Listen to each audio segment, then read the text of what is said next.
Good morning জানিয়ে আজকে ব্লগটা শুরু করলাম। এখন বাজে 5:30, আর এই ভোর 5:30টার সময় আমি রেডি হয়ে গেছি, যাচ্ছি দক্ষিণেশ্বর। ঠিক এই টাইমটা বেরোলে কি হয়, মানে রোদটা খুব কম থাকে, আর পিছনে রোদে কিন্তু 5-10 মিনিট ফার্স্ট আছে। তো বলতে বলতেই বেরিয়ে পড়লাম। রাস্তাতে দেখতেই পাচ্ছ সূর্যি মামা উঁকি দিতে শুরু করে দিয়েছে। অ্যাপ্রক্স 6টা বাজতেই যায়, কারণ নিচে এসে গাড়ি বার করতে করতে একটু দেরি হয়ে গেল, কিন্তু তাও রোদটা এখন অনেকটাই কম আছে। আর এই জায়গাটার নাম নিশ্চিন্দপুর। আমার এই জায়গাটা দারুণ লাগে, অসাধারণ লাগে। দুদিকে চাষের জমি, আর দেখতে দেখতেই আমরা চলে এসেছি শিয়াগড়ি। আর ব্রিজ থেকে সূর্যটা ঠিক এইরকম দেখতে লাগছিল। আর তারপরে চলে এলাম আমরা হাইওয়ে, রানীহাটি ক্রস করে হাইওয়েতে চলে এলাম। ফিউল আপ করার ছিল, কিন্তু রানীহাটির আগে যে পেট্রোল পাম্পগুলো, ওগুলো 7টার আগে ওপেন হয় না, যার জন্য আমরা ধুলোগড়ি টোল প্লাজা ক্রস করেই প্রথমেই যে ইন্ডিয়ান অয়েলের যে পেট্রোল পাম্পটা, তো ওখান থেকে ফিউল আপ করিয়ে নিলাম। তো ওখান থেকে ফিউল আপ করানোর পর আমরা আবার রওনা দিলাম দক্ষিণেশ্বরের উদ্দেশ্যে। আর ঠিক মানে 6টা বাজতে যায়, মানে 6টা বাজে আর কি। তো এই সময় মানে এত সুন্দর ওয়েদারটা, মানে রোদটাও অতটা নেই, কিন্তু হালকা হালকা ঠান্ডা ঠান্ডা হাওয়া দিচ্ছে, যেহেতু সকালবেলা। দুদিকের রোড একদমই ফাঁকা, মানে অসাধারণ ভিউ। আর তার মধ্যেই একটুখানি সিনেমাটিক শট নিয়ে নিলাম, দারুণ লাগছিল এই জায়গাটা আমার। আমরা এখান থেকে হয়ে সলপ মোড় হয়ে চলে যাব দক্ষিণেশ্বরের দিকে।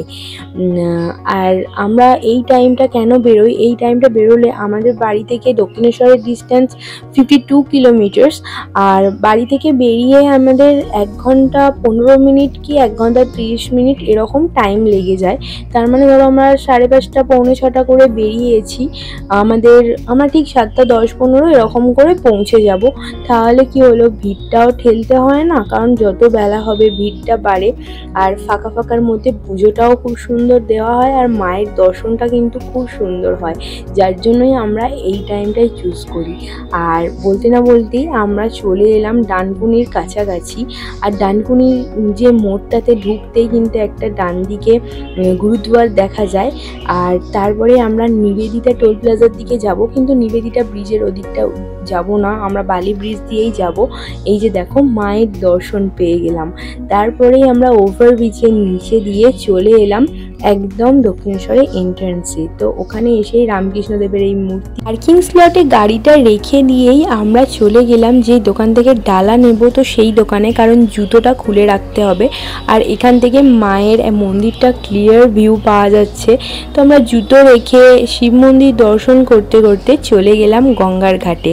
আমরা বাড়ি থেকে যেহেতু স্নান করেই আসি, এখানে এসে শুধু মাথায় একটু গঙ্গা জল ছিটিয়ে নিই, কারণ এখানে স্নান করার আর ড্রেস চেঞ্জ করার একটু প্রবলেমের জন্য এখানে এসে স্নান আর করা হয় না। বাড়ি থেকে যেহেতু স্নান করেই এসেছি, গঙ্গার জলে আরেকটু শুদ্ধ হয়ে নেয় আর কি, এটাই হচ্ছে। মায়ের কাছে যাব তো, যার জন্য একটু গঙ্গার জলে আর কি শুদ্ধ হয়ে নেওয়া, পা ডুবিয়ে মাথায় জল দিয়ে চোখে মুখে জল দিয়ে একটু শুদ্ধ হয়ে নেওয়া। তো এখানে দাঁড়িয়ে ভিউটা তো অসাধারণ লাগে।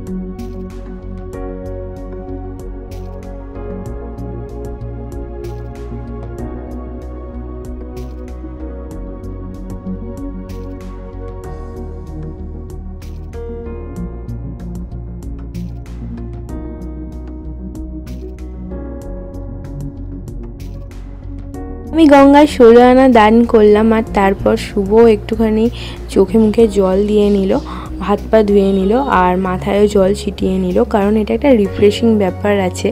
তো তারপর আমরা চলে এলাম যে ডালার দোকান, তো এখান থেকে ডালা নিয়ে নিলাম।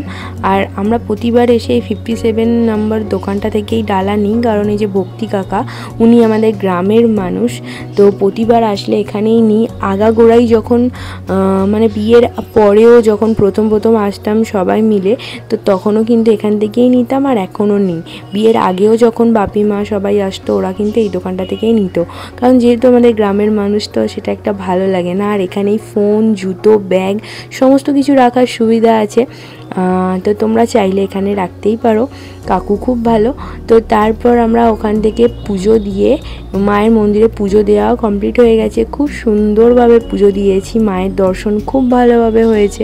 তো ওখান থেকে বেরিয়ে আমরা চলে এলাম মন্দিরের ঠিক পিছন দিকটা, যে দিকটা মায়ের সমস্ত ভোগ রান্না হয়। এখানে সকাল থেকেই ভোগের টিকিট পাওয়া যায়, আর ঠিক 12টা থেকে, বেলা 12টা থেকে ভোগ খায়। আমি কিন্তু এক বছর খেয়েছিলাম।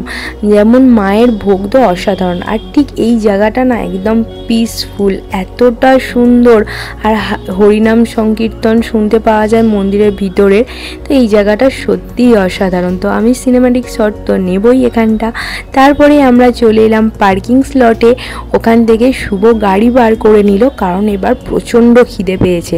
এখান থেকে আমরা বেরিয়ে একটা রেস্টুরেন্টে গিয়ে একটু সকালের ব্রেকফাস্টটা হালকা করে নেব। তো এখন ওয়েট করছি খাবারের জন্য। তো তারপর চলে এলো আমাদের খাবার, গরম গরম কচুরি আর ছোলার ডাল। তো দেখে তো আগে ভিডিও করব না, লোভ সামলাতে পারছি না, প্রচণ্ড পরিমাণে খিদে পেয়েছে। আর তার সাথে একটু লস্যিও খেয়ে নিলাম। চা যেহেতু খাওয়া হয়নি, আমরা চাটা খাবো অন্য জায়গায়। খাওয়া দাওয়া সেরে আমরা বেরিয়ে পড়লাম দক্ষিণেশ্বর থেকে বাড়ির উদ্দেশ্যে। আর এই যে দেখো নিবেদিতা ব্রিজ বাঁ দিকে, আর এই দিকে ট্রেন যাওয়ার, যে বালির ব্রিজ দিয়ে যে ট্রেন যায়, তো ওই ব্রিজটা। তো তারপর আমরা চলে এলাম হাইওয়েতে। হাইওয়ে থেকেই আমরা রানীহাটির দিকে ঢুকতেই একটা দোকানে চা খেয়ে নিলাম, গরম গরম চা। যদিও রোদের টেম্পারেচার অনেকটাই হাই হয়ে গেছে। তো তারপর চলে এলাম বাড়ির কাছাকাছি আবার সেই নিশ্চিন্তপুর, যেখান থেকে ব্লগ শুরু করেছিলাম। তো আজকের ব্লগটা এইটুকুই, ভালো লাগলো অবশ্যই একটা লাইক করে দিও। দেখা হচ্ছে